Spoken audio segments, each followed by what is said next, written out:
I know Coach Pitino, he always has a lot of comments, and I know this time he would really like to make some as well. So, thank you very much, Coach. Thanks, Tom. Let me digress a little bit because it took place in this building. I went to Dr. Ramsey 15 years ago, or 14 years ago, and asked him for a favor. 15 plus years ago, a plane went through the World Trade Center. And it altered the life of my family considerably. And you don't know what to do in that house. You don't know whether you cry, you console, but you don't know how to act. There's so many people from 9/11 that suffer so much today. So the best way to do it is to honor someone. And we tried it in a number of different ways. We have a statue of Billy Minotti and Timmy Coughlin at Old Memorial Golf Course where everybody high-fives them as they come off the 10th hole. I went to Dr. Ramsey and said, I'd like to build a dormitory in his name. And he said, Rick, I can't do it because I'd have to do it for women's basketball, for soccer, for other sports as well. I said, how about you give me a piece of land? I'll raise the $5 million. We'll build it, and I'll turn over the keys as a donation. He says, you can do that? I said, I'm certainly going to try.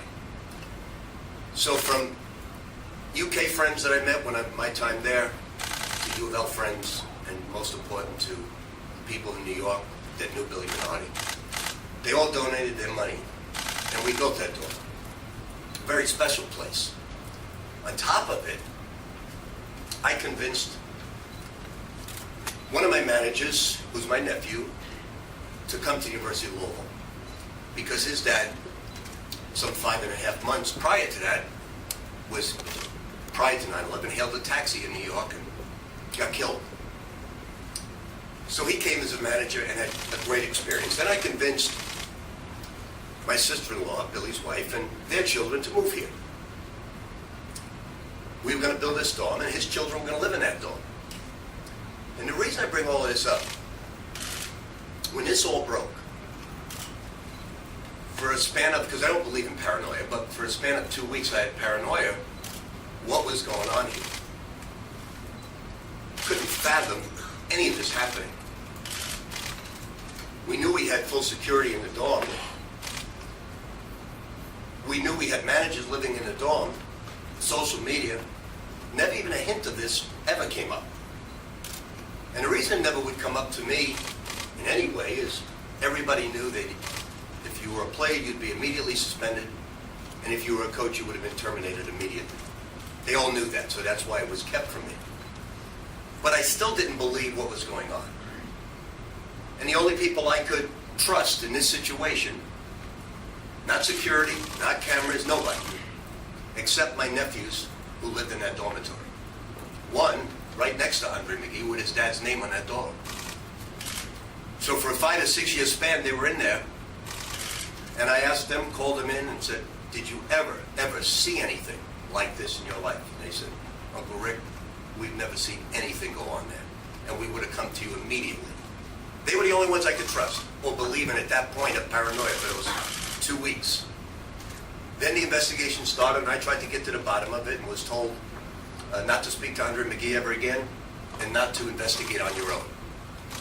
And I complied with the NCAA. And for the past 30-some odd years as a coach, I believe in the NCAA.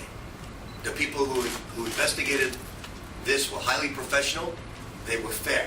Do I agree with the failure to monitor one of my people? No, absolutely not, because I over-monitor my staff. But I'll say this in closing about this situation. From Tubby Smith to Jeff Van Gundy to Stu Jackson to Herb Stendick to Billy Donovan to Mick Cronin to Kevin Keats to Kareem Richardson to Ralph Willett to Jim O'Brien to Kevin Willett to my son and a host of others that have gone on to prosperity and become outstanding coaches and people. I'm not guilty of failing to monitor my staff.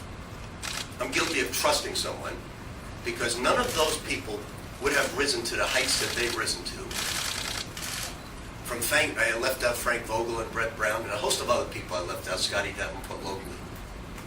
The reason they became so responsible is I believed and trusted them.